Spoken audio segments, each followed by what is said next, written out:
তো বন্ধুরা দেখো, আজকে তোমাদের দাদাভাই বাড়ি ফিরবে, তো তার জন্য সবার সব রান্না বসিয়ে দিয়েছি। বেলা 4টার সময় রান্না বসিয়ে দিয়েছি। দুপুরে রান্না হয়ে গিয়েছিল, আমাদের খাওয়া দাওয়া মিটে গেছিলো। তারপরেও রান্না বসিয়ে দিয়েছি সবার সবার, কেননা এসে খাবে। মেলাতে সেরকম খাবার কিছু পাওয়া যায় না।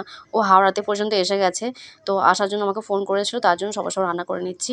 রান্না করবো আলু পোস্ত ভাজা, মুগের ডাল, বিনস কড়াই ভাজা, টমেটোর ঝাল, আর কুমড়ো ভাজা, শিম ভাজা, এসব করবো। আজকে যেহেতু নিরামিষ, কেননা নিরামিষ দিনে এটা সেটা খাওয়া হয় না।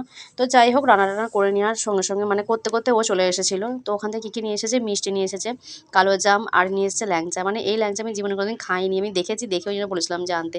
আর মায়ের পিকচার নিয়ে এসেছে 5 পিস।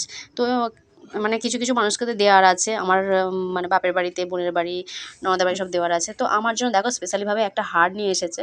এই হারটা কেমন লাগছে বলো? আমার তো খুবই পছন্দ হয়েছে, এরকম হার সত্যি আমি একবারও এখনও পরিনি। তো তার জন্য ভাবলাম গলায় দিয়ে একবার দেখি।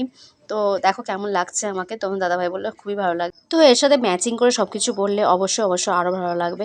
তো যাই হোক, ভিডিওটা এই পর্যন্ত। Tata, bye bye, good night.